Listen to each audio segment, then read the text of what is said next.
live show.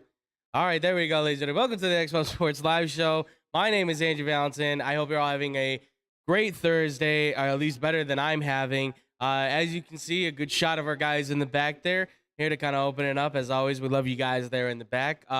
We are coming to you live here from the Illinois Media School here in Lombard, Illinois. And, of course, with me, ladies and gentlemen, unfortunately, Drew is not here. As I said, he was not going to be here with us, ladies and gentlemen. But fret not, because we still do have an incredible group in the back there. And I'm going to throw it to the band himself, ever so popular, ever so great. Our man, TJ Knacker, folks. TJ, man, how are you doing today, man? I hope you're doing at least better than what I've been doing today. It's been a rough one for me, at least. But how are you? I'm doing well. It's going to be a fun day. Absolutely, man. Absolutely. Well, we've got a lot to talk about. So are you ready to get into this, man?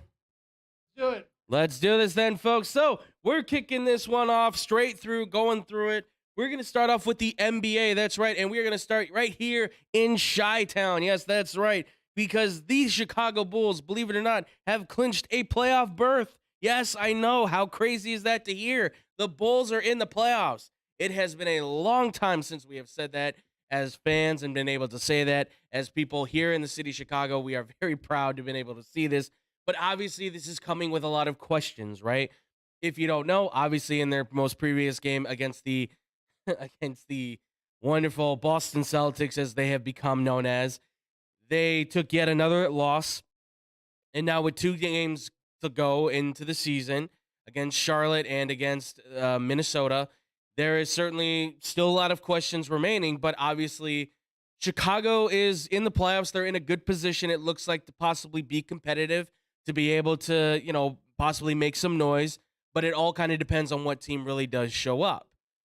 And I'll throw it to you, TJ, first, because I want to get your opinion on this. And I just need to know from your perspective, obviously, what started off as such a magical season has quickly divulged into what we kind of believed the Bulls would actually be at the beginning of the season. Not to self-deprecate on them, of course, or anything like that, but obviously they've certainly taken the slide.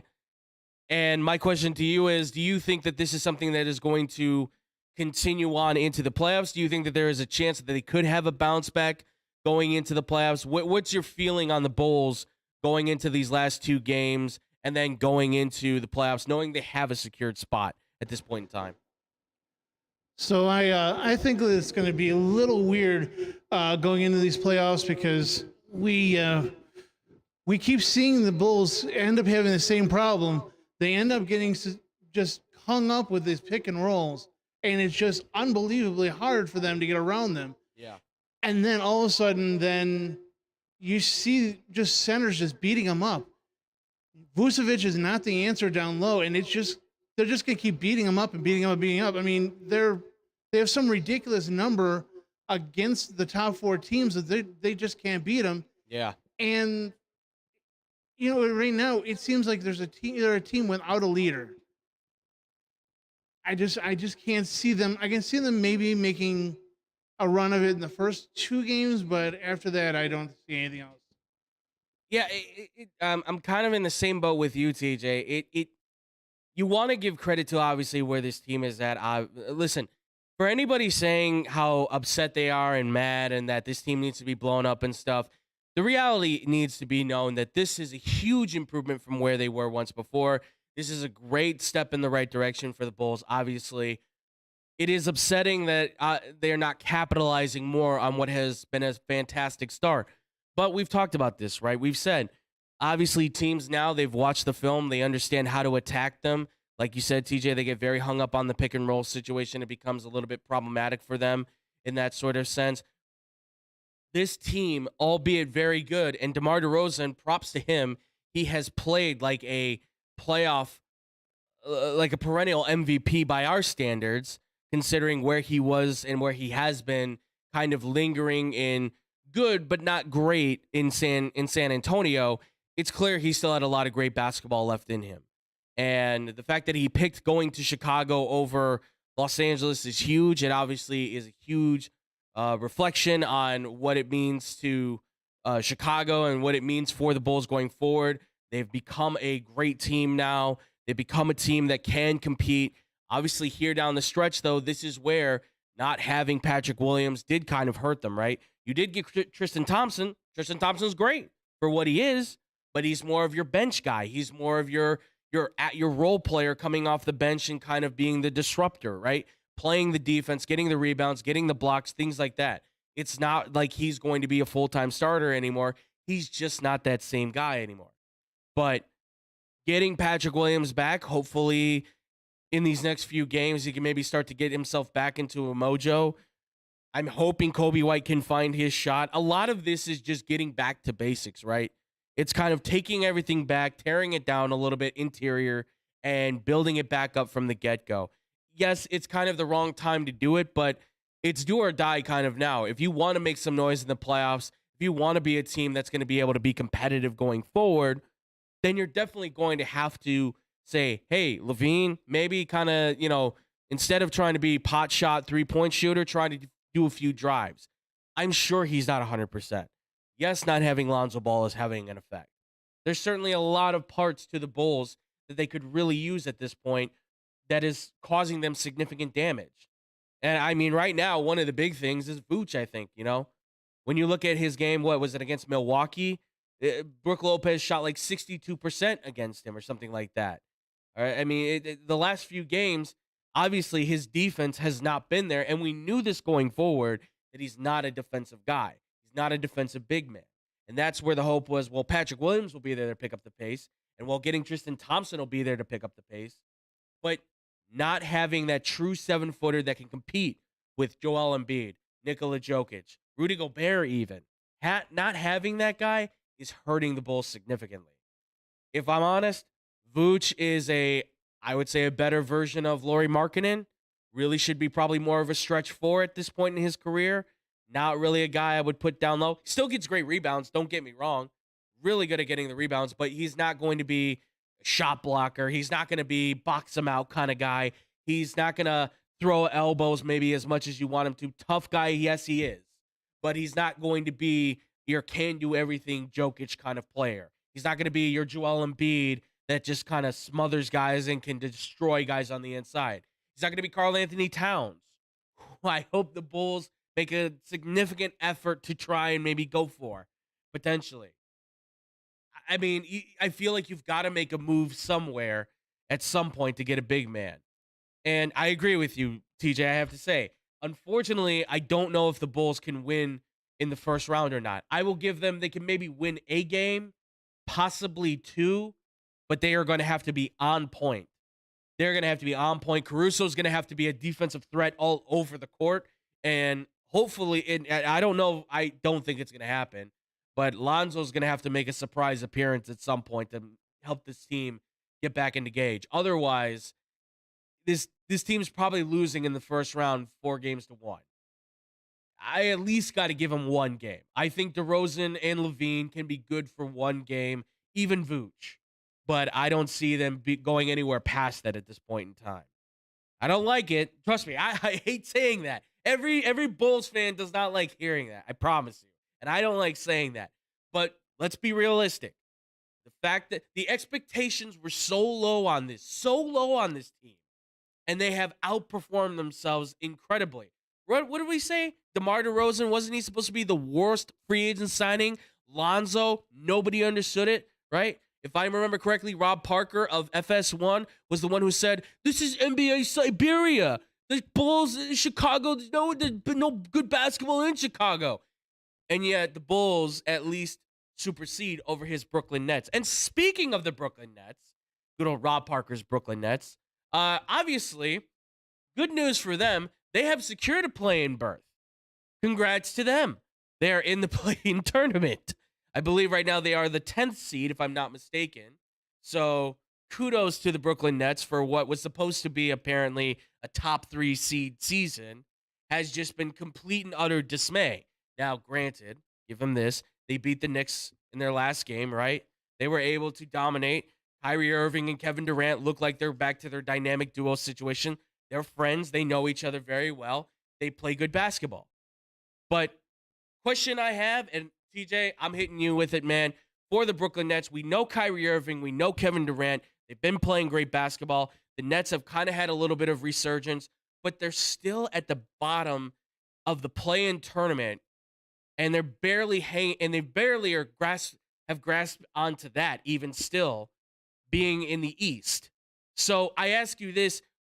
Obviously, there's a lot of people that look at them and say, well, Kyrie and KD are back and it's dangerous. But do you think that the Brooklyn Nets are going to be as dangerous as we think they are in the playoffs? Or do you think that this is going to be a situation where they're going to have to learn the lesson of, well, if only, I mean, listen, whatever happened with the situation, the mandate and all that stuff in New York. There's nothing you can do about that, right? There's nothing you can do about that. But do you think that there is a chance that the Brooklyn Nets may have a surprise in store for teams going forward? Do you think they're going to win the play-in tournament? Do you think they're going to be there? Or do you think that this is going to be a team that ultimately falls out of it? Do you think that they could possibly completely overlook some of these teams going forward? What are your thoughts? So I think that they have a very good opportunity to make it into through the playoffs. They'll win their playoff game, and I don't know what's going to happen right as soon as they get to the number one seed. I believe, is it Milwaukee? I'm sorry, is it Miami who's number one? Yes. As of this moment right now, I believe Miami is number one. Okay. So I could see them defensively being able to carry that team with Kyrie and Durant carrying the team into, I would say, the playthrough game, and then maybe after, I would see them giving Miami a good run. But right as soon as they hit some of those deeper teams, I think it's going to be over with. And I mean, I think they should have done a really good job of just kind of avoiding your boy Ben Simmons, because the big news, oh, he's going to be out because of back spasms for the rest of the season. First off, there's only 5 games left at that time when they announced it. So you know what? I don't care. Yeah. And then you get to the playoffs. If he comes out, good. If not, so be it. But I mean, I think Kevin Durant and Kyrie Irving will be able to carry them. But right as soon as they hit one of those other teams, they hit like a Milwaukee, or they hit even the 76ers, I think they're going to fall pretty hard. Okay. All right. I like that. I honestly, I'm kind of flying in the same boat as you. Listen, for what the Nets have done, even without Kyrie Irving, it was pretty impressive, right? They did have a pretty good go at it. Obviously, once they got him back part-time, you know, it didn't feel the same, but at the same time, when he did play, there were times where he did take over and he did win games for them. And now getting him back full-time, having him for the remainder of the season to be able to play at home and away, of course, having for full-time and stuff, that's going to help them out significantly. And look, I've said this before, when it comes to the mandate, when it comes to vaccines and stuff, it's his decision, right? I'm not a mandate person. It's his choice on whether or not he wanted to get it. I'm not going to get into that stuff. But like I said, 2 things can be true. You can say it's your choice. It is your choice to choose whether or not you do things. But that doesn't also take away from the fact that you also look selfish in doing so. Because in this point, if the Brooklyn Nets lose in the play-in tournament, who's going to be the one that ultimately takes the blame? I'll tell you right now, it's not going to be James Harden. They're not going to blame James Harden for the fact that he left because he was frustrated with Kyrie not playing and KD being hurt, right? It's going to be on Kyrie. It's going to be on Irving. It's going to be on him because he's the one that sat out. He could have fixed this. Obviously, it is his choice, and that is okay. We all respect that, I'm sure. We can all say, we respect your right to choose what you do. But at the same time, realize that you are also being somebody who is accounted for and being relied on as a part of a team that needs you as a necessity to win games, right? Brooklyn needs you to be there in order to win games, in order to be successful. Had he played the full season, where would Brooklyn be probably right now? They'd probably be a top 3 seed. And the Bulls probably are, a 5 or a 6 seed? They might even be in the play-in tournament at this point. Who knows, right? That may change everything. But without Kyrie being there for a good portion of the season, that obviously disrupted everything. It got James Harden upset. It got KD. Obviously, KD was hurt. Everything got thrown out of whack. And then all of a sudden, he comes back part-time. Harden's still not happy. So now what do? Now you have to find a way to move on from Harden. And look, Ben Simmons, I seriously doubt he's going to play. I seriously doubt it. He's out for the season. I doubt he's not going to play in the play-in tournament from what I've understood. He's not going to be available for that either. So it's going to be on Katie and Kyrie again. And even if he does come back for the playoffs, even if they do make it, I don't know how much he's actually adding to the team because I still don't know what position he's going to play. I still don't know how he's going to fit with this roster. I seriously doubt if he even cares about playing basketball anymore. That's how bad this has kind of gotten at this point with when it comes to Ben Simmons. I just don't know where his kind of relationship is at when it comes to his connection with wanting to play in the NBA. So for Brooklyn, I'm in the same boat with you, TJ, that obviously, and I mean, listen, this is very, easy answer, right? Yes, they could be good. They could go out there. They could be a surpriser and everything. In my honest opinion, I feel like they will win the play-in tournament, but they will get in there and they will ultimately find themselves being overwhelmed because, be it what, they would have to face, I think, Miami or whatever the case is at this point, Miami or Milwaukee in the first round, depending. I don't see them beating either team. Kevin Durant's great, Kyrie Irving's great, but both teams play really good defense. Both teams have stars that can shine or have players that can step up. So I don't know. And not only that too, but I also feel like their coaching, by the way, Spoelstra. I mean, you're talking about two coaches right there in Milwaukee and in Miami who have both been to the playoffs. Both have won championships. Steve Nash is still trying to figure things out. I don't even know if he's in full control of this team. That's a very big question I still have for them too. So I'm gonna question on whether or not what happens with Brooklyn at this point. I say they make the play-in tournament, but I think they fall drastically. And I think it'll be at least possibly a 4-game sweep. If anything, they may take it to 6. So I'll give them at least that. All right, moving into next though, I wanted to hit this because obviously the West is stacked with talent right now, but there's really kind of 4 teams that are running the show right now, right? And there's one team in particular that has kind of been head and shoulders above everybody else in Phoenix, right? I mean, they've been destroying their opponents. Obviously, they lost their most recent game, but still, Phoenix is so far ahead of everybody else. It is insane. And there's really only 4 teams I see in the West right now that I think can actually stay fairly competitive at this point in time with them. And that seems to be the Memphis Grizzlies, who right now are in second place. Then you have Golden State, who's in third place. And then you have Dallas, who comes right after them. And Denver's in there too. But I feel like those 3 teams right now, Memphis, Golden State, and Dallas, are the 3 teams in the West that might have a chance to actually make some other noise in the playoffs, other than obviously just going with Phoenix, who seems to kind of be the outright favorite to kind of do it all. But TJ, I'll ask you this, man. Of those 3 teams we mentioned, or even if you want to throw in like Denver or any other teams that you think in the West, do you think there's anybody that you can possibly compete with Phoenix that can dominate in the West that you think can come out ahead and maybe be the surprise team to pull it off and get into the finals, you think? So I have a thought. I really actually like Denver if they can come out healthy. If you can get everyone there healthy and on the same page, I think that they could do something in the West. Can they win it? No, but they can make it an interesting ball game. But the one I do see is actually Memphis. I love Ja Morant. Like everything they're doing, they're so young, they're so energetic, they run the floor, they're able to get in and out of those things, they're able to play great defense. Mm-hmm. And I think they may be one of those surprise teams because they're so young. They don't know that they shouldn't be losing. I mean, that they have Ja Morant that's going to end up saying, get on my back, let's go. And then he has that cast of characters that will be able to pick it up for him when he gets a little tired and gets banged up by some of those guys in the West. So, I mean, mine would be probably Memphis. Golden State, I just think, I just don't think they can do it yet. And Dallas, I think, is about a player away still. Even though I still like Spencer Dinwiddie. Mm-hmm. I just think they're one player away. It's tough. I mean, obviously, listen, we're matching them up against Phoenix, right?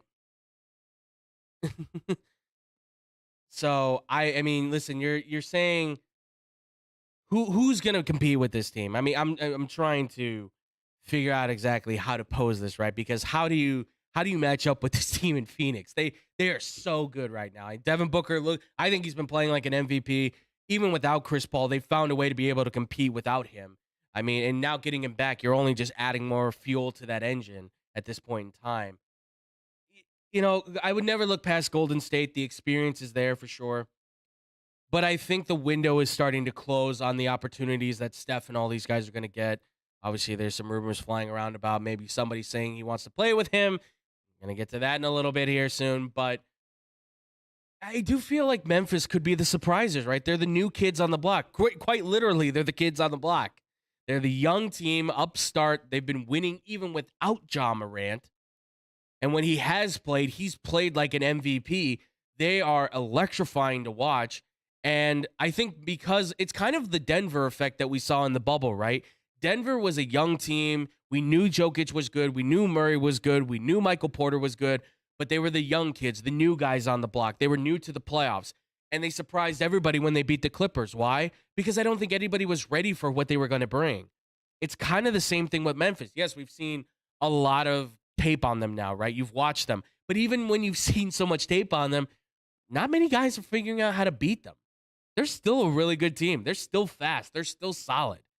And when they're at full strength, they run like 8-9 players deep, and everybody has a specific role they play, and to a T. I still think Jaren Jackson Jr. is one of the most underrated defenders right now. I mean, Ja Morant, like we said, I mean, that guy should be up there in the MVP talk. If not this year, obviously, there's a lot of big men this year. If not, though, next year, if he does this again, he's got to be there. He's got to be at least a favorite in the preseason to be an MVP. I mean, and they got shooters all over the place. Dylan Brooks, Brandon Clark. You look at those guys, they have guys that can stretch the floor. So I like Memphis. I think Memphis could be that team that comes out of the blue and can make it happen. I agree with you, though. Dallas, I think, like you said, one player away. Dinwiddie was a smart move. Getting out of the Kristaps Porzingis thing was great. He's a fine player, but Dinwiddie complements what Luka needs, right? Luka Doncic is clearly one of the top players in the NBA. Clearly going to win an MVP at some point. This guy's going to do it. I think he's even going to win a championship for Dallas. I think he's going to do it. Might even win more, right? Dinwiddie's the perfect complement for him, though. A point guard, a shooting guard, a combo guy, can bring the ball up, play good defense, take good shots. But I agree. They're like one more player away. They need that. Again, they're another team. They need that 7-foot big man. They need that defender down low, I think.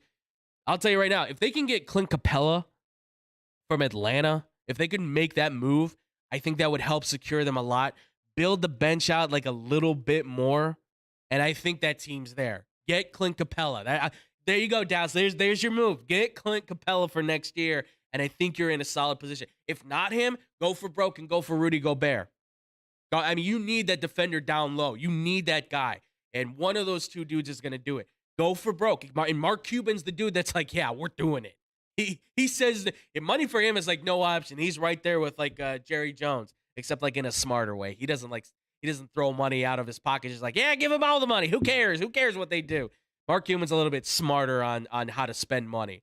But honestly, like you said, Dallas is like one player away, and I think they're almost there. But man, Phoenix is good, and it's gonna be tough to beat them. It really is. But if anything, I'd say Memphis is the team at this point. Memphis is surely the team. Golden State, yeah, they might. It's all gonna come down to Steph, though. And how's Clay gonna respond to? Those are the two key points right now. So we'll see what happens though going in the West and staying in the West though, because we got to talk about this. Because I have to. This is our good friend LeBron James, and if you don't know, folks, for the first time since 2004, LeBron is no longer not going to be in the playoffs. Yes, that's right. The Lakers are officially out of the play-in tournament. They are officially out of the playoffs. So much is now being talked about as far as the next moves, right? We've now heard word that Frank Vogel, the head coach, will be parting ways with the Lakers. They will be going their separate ways. There is a lot of talk now on the future of Russell Westbrook and Anthony Davis with the team going forward. What's it going to look like with LeBron for next year? It sounds like he might be staying in LA, but obviously we know things can drastically shift. But TJ, obviously, this was people are very shocked by this, but I'm not too shocked personally myself. But I want to ask you, what is your feeling? How shocked are you, and what's your feeling on the Lakers missing the playoffs the way that the way that they have? And what do you feel like going forward is going to happen with the Lakers after the season that they've just incurred on? So if you would have told me at the beginning of the season this would have happened, I would have told you were a liar. Yeah. There was no way that I saw this team just self-destructing like this. Mm-hmm. But if you would have told me this in December, I'd be like, yeah, I see the Russell Westbrook just he doesn't want it. Yeah. There's just no drive. He's just enjoying the money. LeBron, I could tell that he's just getting tired. He was getting tired. And Anthony Davis just can't stay healthy. Mm-hmm. And on top of it,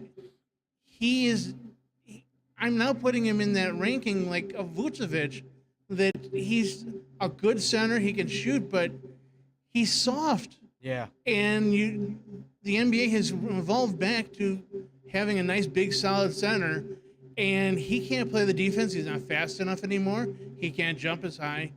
So he can't get these guys, and he gets beat up down there, and he ends up on the disabled list. And I mean, it's sad, but I mean, I don't see it. And on top of it, you chose those guys to come in, and you traded away your future. Mm-hmm. I mean, they had Kuzma, they had Ingram. I mean, they had all kinds of guys that could have been the person to kind of pick it up when LeBron started to get a little tired, around the All-Star break. They would have been able to carry that team. Mm-hmm. But now, I mean, you're just sitting with a bunch of guys that, I mean, they could beat up a YMCA league, but I mean, right now, I mean, they're struggling and they just have no interest in being there. So, I mean, sad, and I think it's going to be a fire sale this summer with them. It's so interesting how so many people jumped on the Lakers bandwagon when they made all these moves. And I believe that we were part of the group that was saying, or part of the half of it seems like there was a huge divide 50-50 on, you either said, oh, this team's going to be really good, they're going to do some magical things because it's LeBron with the chemistry and stuff. But let's be honest. We've noted this numerous times on this show. I've said it. You've said it. Drew said it. We've all said it. LeBron doesn't like playing with younger players, and it's part of the thing that kills him, right? He can dominate games still. He still had like 38 games a couple nights ago. But then he sits out this next game for them. And so he can play. He can play through it, but he just doesn't want to. And you shipped it off all these guys because you went and got Anthony Davis, and it worked. You got a championship here in Los Angeles. You got a championship in Los Angeles, right? But the problem is you got 4 months off for it. You had a very easy run through because it was tired Portland, bum Houston, young Denver, and a tired Miami, right? That's how you won a title. That's how I see it. Yeah, you can argue against me on that, but that's just how I see it. You go into next year, you've got a new set of faces. They tried to revamp the team with some younger guys. It was frustrating for LeBron. They did not have a great season. They made the play-in tournament. They made the playoffs, but they did not go far, right? They exited out in the first round. So now what do? We revamped the team. Well, LeBron wants this guy, this guy, this guy, this guy, this guy, and this guy, and this guy. Well, now we've heard the story about how DeRozan was going to be a Laker. He was going to be a Laker.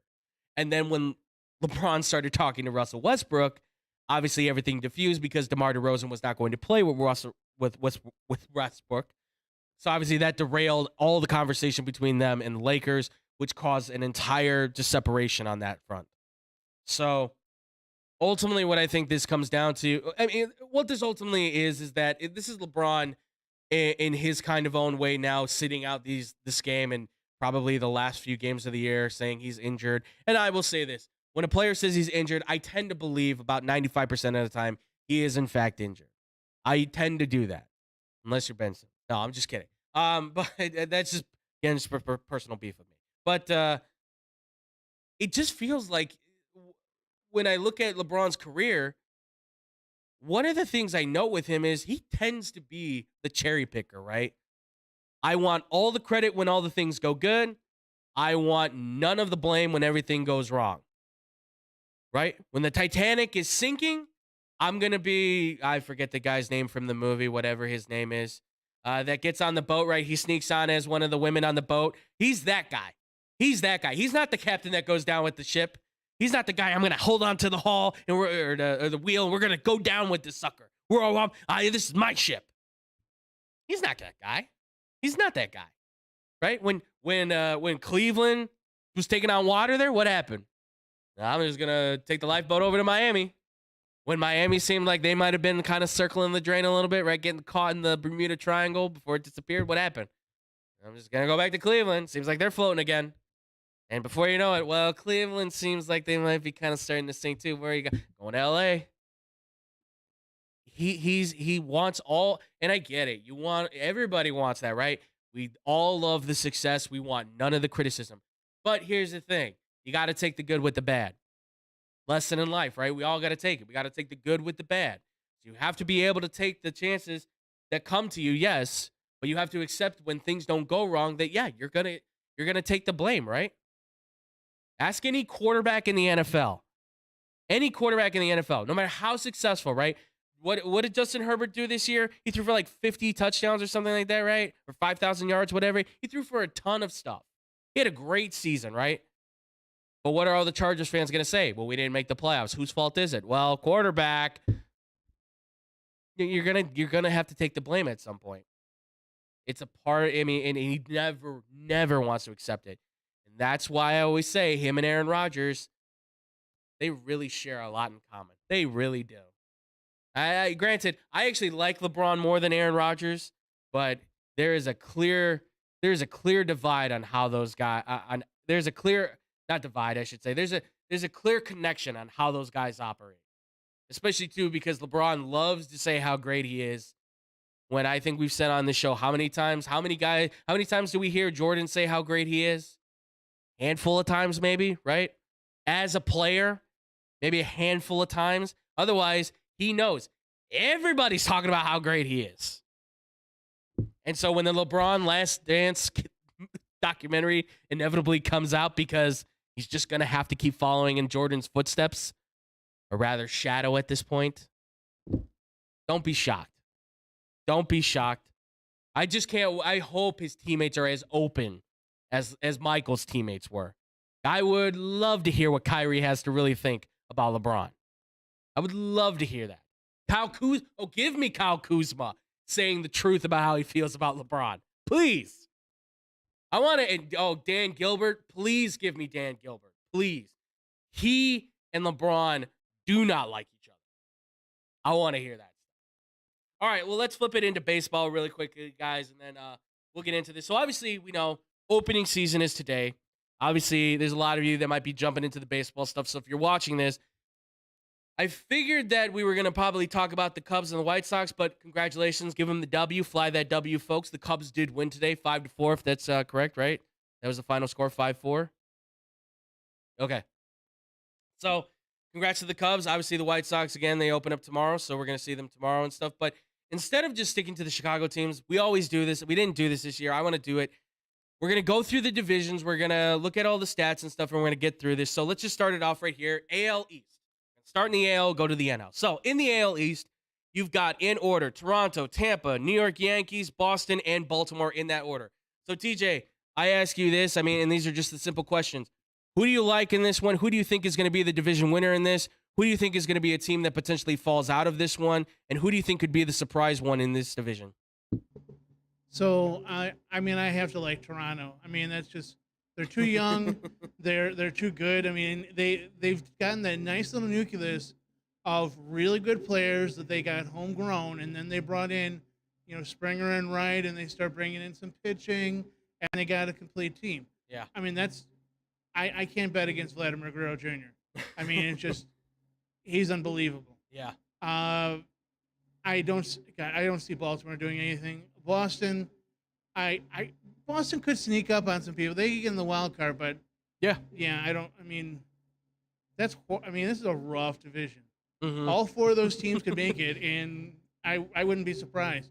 But yeah, Boston, I think if they can stay healthy, could be your dark horse and Okay. like a wild card. But I see the division playing out pretty much the same as it's up here right now, and Toronto winning with 92 games. Okay. Toronto's dangerous right now. Obviously, they lost Robbie Ray, which is going to be a hard hit on them, right? He was Cy Young winner, great pitcher for them now in Seattle. So losing him obviously is going to be a hurt, but this team is loaded with talent. They're going to be outscoring opponents left and right. Adding Matt Chapman, by the way, great move, great defender. Obviously, arguably the best third baseman in baseball, I would say, by far. Two hot corners right there with Guerrero Jr. and Matt Chapman. That is unfair, folks. That is just unfair right now. But yeah, Toronto. Look, I think Toronto could honestly hit 100 games. I think they could hit that 100 mark. They are good enough to do that.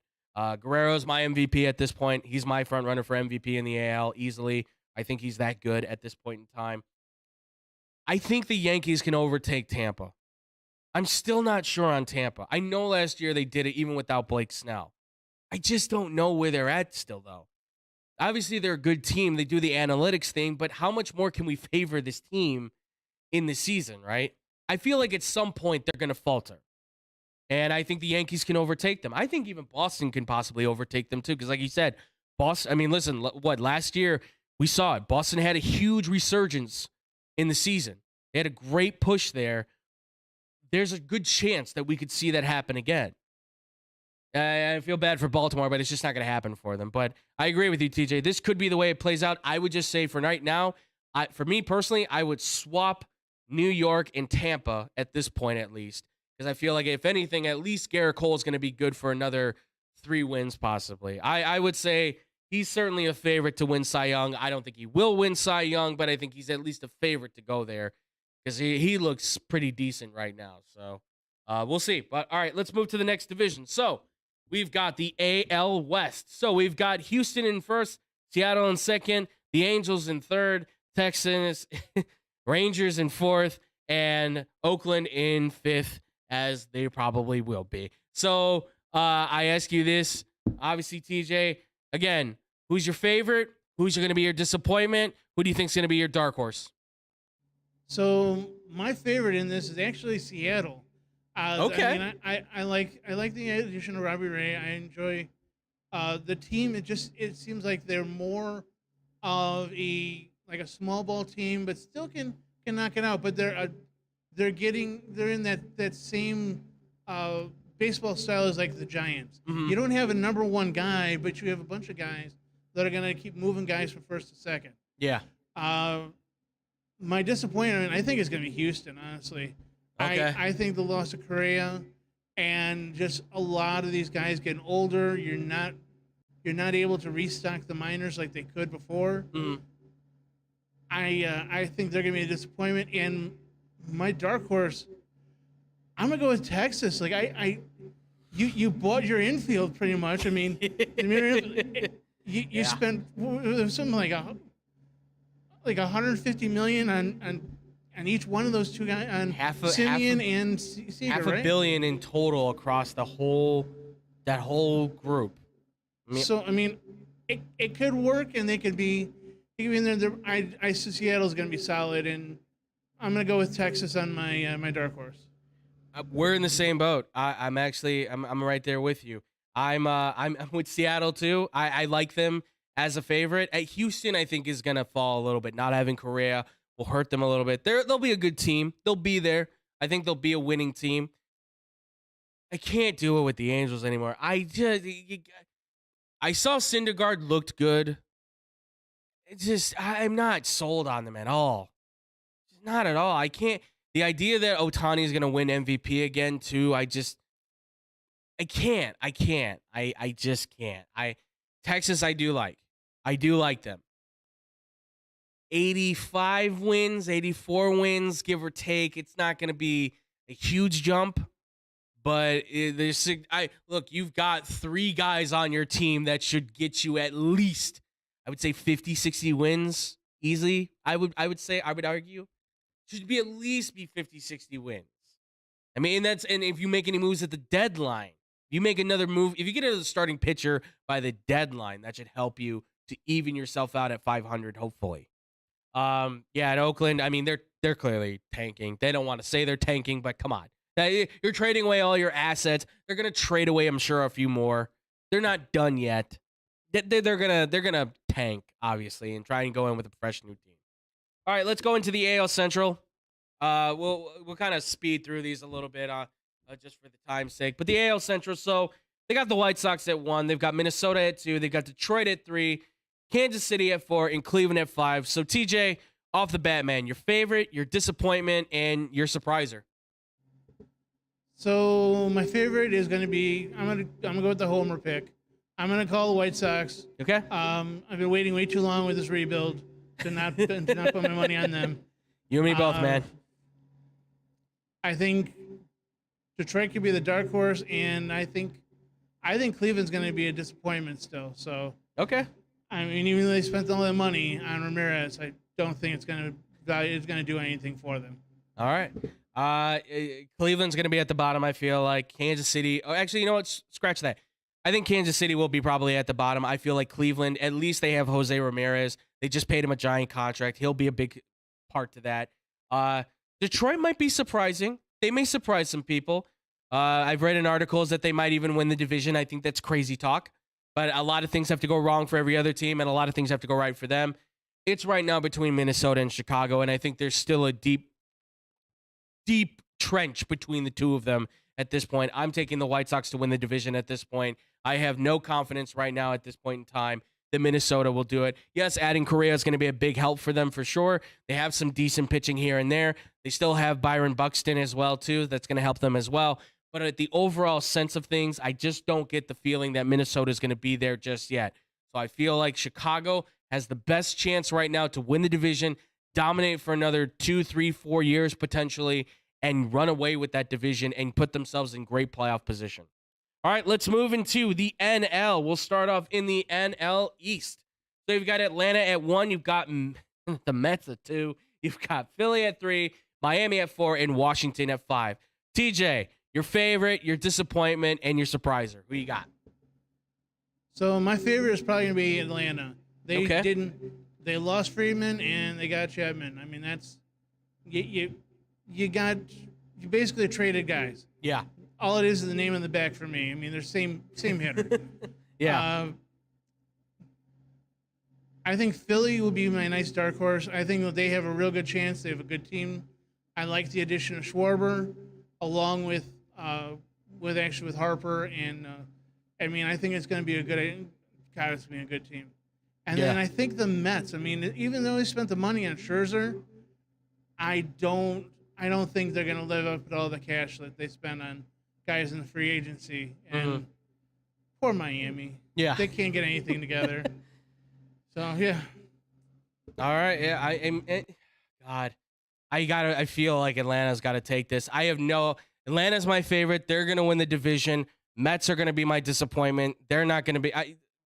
They overloaded their team so much at this point that it almost feels like a self-implosion may happen. Let's not forget, Scherzer, as much as he's one of the best pitchers in baseball, back me up on this, TJ, is he not also one of the most insane pitchers at the same time? A true head case in almost a good way, in a sense. Madman. I feel like it's going to self-destruct on itself at some point. I don't know. Philly is my surpriser. They look like they've made great moves. Schwarber is a fantastic ad. That's a great 1-2 punch with him and Bryce Harper.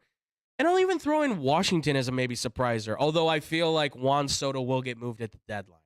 I'll throw that out there. If they don't crack like 500 in the first 40 games or so, or the first 30 games, Juan Soto is going to probably be on the move. How long are you going to hang on to that Washington team? I don't know.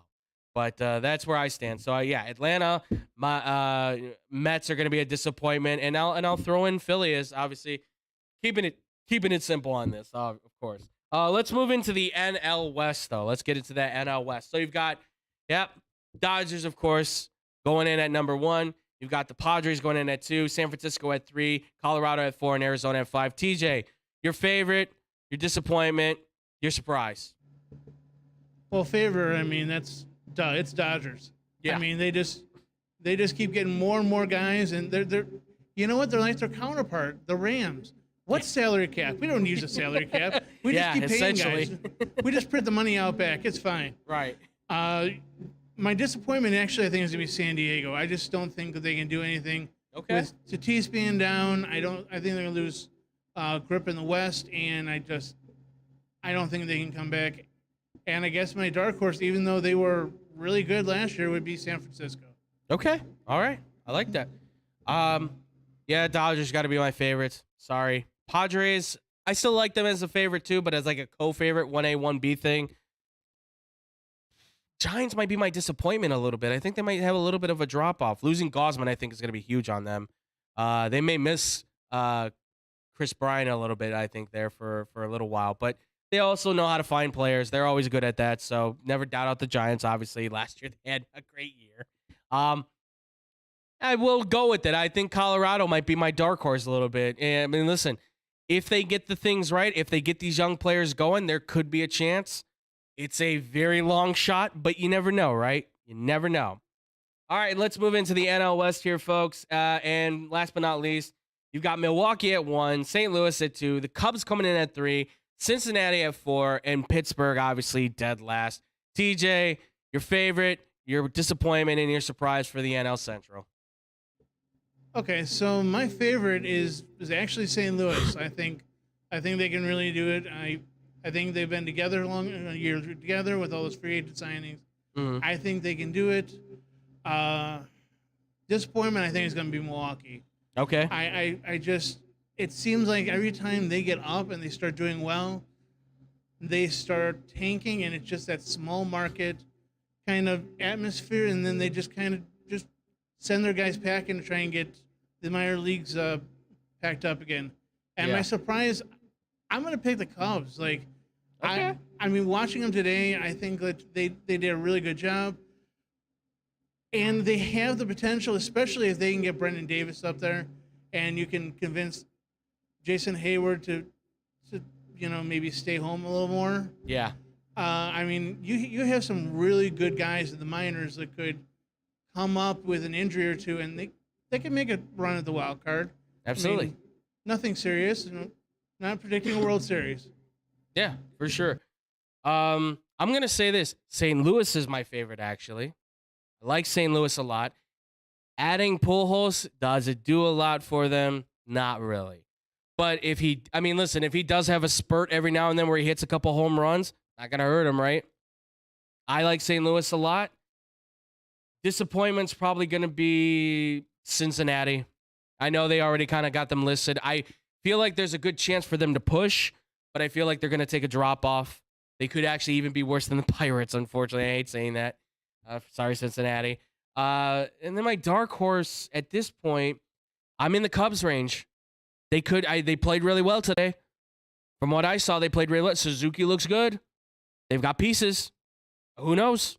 Who knows? If this is just the start and you win by a run against the Brewers, your competition, who knows, right? Going forward, who knows what could really be the outcome on this one. So we'll see what happens. Those are our predictions, ladies and gentlemen, for baseball. I hope you guys are enjoying opening day. We're going to continue to follow baseball as it goes down. And thank you all so much for watching. That is going to do it for our show. TJ, thank you all so much. Of course, man, appreciate it as always. It is a pleasure to be able to have you here, man. And thank you for doing everything that you do, man. I always appreciate it so much. And please let the people know where they can find you, listen to you, all that good stuff, man. Well, you can find me here Tuesday, Wednesday, and Thursday doing Blow the Whistle and doing X-Bomb. You can find me online on Facebook. I'm TJ Knacker. And on Instagram, it's Knack300. There you guys go. Make sure to go follow him on his social media, guys, at Knack300, guys. He's got all the sports knowledge. We're going to have him up here very soon because we're going to be talking hockey at some point. Yeah, I know. It's going to be a shocker. Kind of review what happened with the Blackhawks season here when it comes down to it. And, of course, we got Stanley Cup playoffs coming up here soon. So I know we're at least going to make a couple guys happy from our crew that are hockey fans for sure. You're welcome, Tom and Brandon. But, guys, if you want to follow me, you guys can find me at The Fluffy Girl on Twitter. But you guys can find me, of course, at Boom Crew Captain on Instagram as well. And if you guys want to also check us out anymore, guess what? We're live on Facebook again. Oh, my goodness. Yes, that's right. At Facebook.com/TeamXBombSports. Make sure to follow our page, like our page, and you guys can get the updates for when we go live here on Facebook and on the YouTube page as well. And that's when we go live every Wednesday and Thursday, 5:30 to 6:30 p.m. Central Time. Check us out there. Maybe one day we'll actually be able to get Twitch up. Probably not at this point, and that's okay, folks. We're simulcasting to 2 places at once. Make sure to check us out there, folks. We're doing a great job. These guys are killing it right now in the back. Shout out to our boy Jake Bradley, too, for helping us fix that Facebook stuff up. Appreciate you, bud. Also, too, guys, make sure to hit us up on our social media at XBomb Sports on Instagram and on Twitter, too. We want to hear from you guys on the social media as well, so you can get updates for when we're going live and all kinds of fun stuff, too. And if you have any questions or comments or anything like that, you can hit us up at xbsportsofficial@gmail.com. Want to hear your questions or comments as well, folks, so please bring them in on an email side. Check out Blow the Whistle as well. Blow the Whistle is a radio show that myself, David, and Tyler do. We do it every Monday on sportsoundchicago.com. You can catch us Monday, 2 to 4 p.m. Central Time. That's where you can hit us up. And find us on the TV side every Tuesday, 2:30 to 3:30 p.m. Central Time. It's usually David and Tyler up here. Occasionally, I'll jump in once in a while when the boys are not here or Tyler has a migraine or just been out too late. But you guys can check us out there as well, guys. So make sure to go hit up the boys there, too. Also, too, check out Money Motivation with Hannah B on Spotify, Odyssey, and iHeartRadio. A great podcast that can help you keep upbeat and positive throughout your day. And check her out, too, on the radio at 102.3 XOC, The Afternoon Drive, 3 to 7 p.m. Central Time. You guys can find her on the radio. She is killing it right now as well. And, two, make sure to go check out our boys at The Parlay. That's right, the boys at theparlay.com. Tony Lopez and former professional boxer and Chicago Bull Kendall Gill do all the things that they're looking for to interview people in the boxing community. They are killing it right now with season 4. You guys can check it out at theparlay.com. And finally, if you guys are looking for any of your help for your fantasy football needs, make sure to go to the Fake Football Guys on YouTube. That's right. Dustin and JC do a great job. They give you all the information that you need for your fantasy football updates, for anything that you need help with. So if you're looking for your fantasy football help, make sure to go to Fake Football Guys on YouTube, and you can check it out right then and there. And with that, ladies and gentlemen, that's going to do it for our show here. Again, shout out to TJ, shout out to my boy Jake, and shout out to Drew. Hope he's having a good time at the Hawks game and connecting with our good friend Eddie Olczyk. Obviously, guys, we will see you next week. Thank you all so much for watching, and as always, much love. Peace out, Boom Crew.